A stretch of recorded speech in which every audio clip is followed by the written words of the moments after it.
Driver की आवाज से सारिका की तंद्रा टूटी और वो अपने अतीत से बाहर आई। उसने आंखें खोलकर देखा, गाड़ी मरीन ड्राइव के पास ही थी। सारिका ने बैग से अपनी डायरी और पेन निकाला और उसे लेकर समंदर किनारे पड़े उन पत्थरों पर जाकर बैठ गई। मन अशांत था। समंदर में आती जाती लहरें उसके मन की बेचैनी को और बढ़ा रही थी। शाम का वक्त था और मौसम भी सुहाना था। सारिका काफी देर तक वहीं बैठे पानी को देखती रही। अतीत की वो यादें जिन्हें वो आज भी खुद से दूर नहीं कर पाई, उसे वो यादें एक सुकून दे जाया करती थी। सारिका ने डायरी खोली और उसमें लिखने लगी। आज फिर तुम्हारे ख्याल ने हमें यहाँ आने पर मजबूर कर दिया। उस दिन के बाद से हम कभी तुमसे दूर हो ही नहीं पाए। सच कहें तो हम खुद होना भी नहीं चाहते।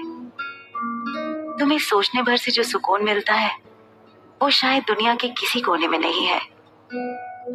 हमारी जिंदगी का एक खूबसूरत हिस्सा हमने सिर्फ तुम्हारे लिए बचा रखा है। तुम कहाँ हो ये हम नहीं जानते। तुमसे कभी मिल पाएंगे भी या नहीं ये भी नहीं जानते, लेकिन हम कभी तुम्हें भूल नहीं पाएंगे। तुम्हारा दिया वो बेशकीमती तोहफा हमने आज भी संभाल रखा है। 14 साल हो चुके हैं उस वक्त को गुजरे, लेकिन हम आज भी वहीं ठहरे हैं, बनारस के उस घाट की सीढ़ियों पर जहां हमने तुम्हें आखिरी बार देखा था। उसके बाद जिंदगी की डोर में ऐसे उलझे कि लौटकर वापस ना आ सके। 14 साल हमारे लिए वनवास काटने जैसा ही है और अब इस वनवास को खत्म हो जाना चाहिए। हम एक बार फिर बनारस आना चाहते हैं और तुम्हें इंतजार करते हुए देखना चाहते हैं। इंतजार है जो इधर, क्या ये इंतजार उधर भी रहता होगा? मेरे शहर के समंदर का पानी तेरे शहर के घाटों में भी बहता तो होगा।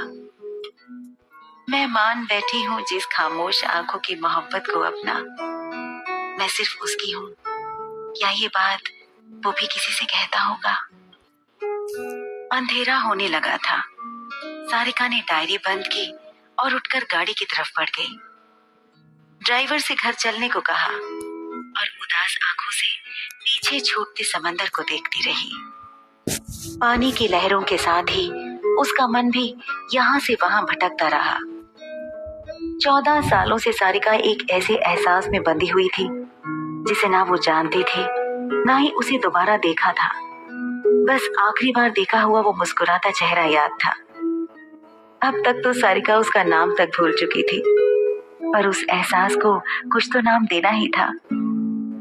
इसलिए उसने उस शख्स का नाम रांझणा रखा।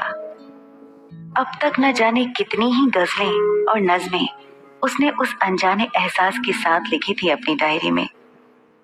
वो एहसास ही इतना खूबसूरत था कि सारिका को उसके होने से भी मोहब्बत थी, और ऐसी मोहब्बत जो सब भुला चुकी थी। गाड़ी आकर घर के सामने रुकी। सारिका उतरी और गेट के सामने आकर बेल बजा दी। घर के गेट पर लगी नेम प्लेट शर्मा हाउस और नीचे लिखा था मिस्टर अधिराज शर्मा पर सारिका की नजर कुछ देर के लिए ठहर गई। सारिका के घर में काम करने के लिए बाई आती थी। उसने आकर दरवाजा खोला और सारिका को खोए हुए देखकर कहा, दीदी कहाँ खो गई? भीतर नहीं आना तुमको? मीना की आवाज सुनकर सारिका जैसे नींद से जागी और अंदर चली गई। मीना ने दरवाजा बंद करते हुए कहा, इनको क्या हो गया? पहले तो कभी ना देखा इनको ऐसे। सारिका ने बैग टेबल पर रखा और खुद किचन में आकर पानी लेने लगी। मीना भी उसके पीछे पीछे किचन में चली आई और सारिका को पानी लेते देखकर कहा, अरे दीदी तुम काहे पानी ले रही हो? हम है ना, दे देते हैं। कोई बात नहीं मीना, हम ले लेंगे। आप एक कप कॉफी बना दीजिए। जी बात ठीक, तुम हुआ बैठो, हम अभी तुम्हारे लिए एक को फंटास्टिक कॉफी बना के लाते हैं। फंटास्टिक नहीं फैंटास्टिक। हाँ हाँ जो भी हो, तुम समझ गई ना।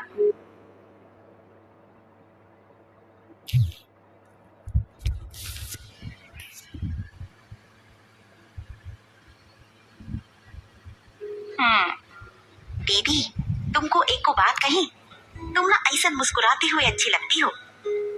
सारिका मुस्कुराते हुए बाहर आकर बैठ गई और फोन पर आई नोटिफिकेशन देखने लगी।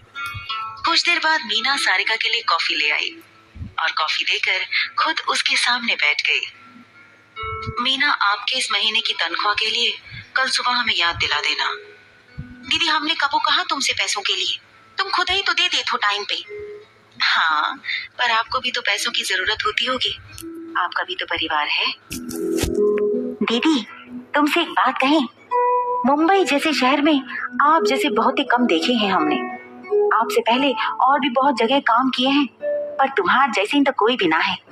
तुम कितना प्यार से बात करती हो, कितना ख्याल रखती हो हमारा, तो हमें पैसे काहे याद रहेंगे? अरे ये तो कुछ ज्यादा ही तारीफ हो गई हमारी। दीदी, बुरा ना माने तो एक को बात पूछे आपसे। हाँ पूछो, बुरा क्यों मानेंगे? हम ये जानना चाहते हैं कि तुम सबको ही काहे ऐसे आप करके बात करती हो, अजीब ना लगता? इसके पीछे कोई खास वजह है, आप नहीं समझेंगे। अच्छा, एक को और सवाल पूछ सकते हैं तुमसे? तुम यहाँ रहती हो और तुम्हारे अम्मा बाबूजी उधर इंदौर में रहते हैं, वो यहाँ आकर क्यों नहीं रहते तुम्हारे साथ? तुमको अकेले इतने बड़े शहर में डर नहीं लगता? देखो दीदी, बुरा लगे तो हमको पहले ही बता देना। मीना के इस सवाल पर सारिका खामोश हो गई तो मीना ने कहा, हमका माफ कर दो दीदी, हम ये सवाल तुम्हारे दिल दुखान वास्ते नहीं पूछे थे।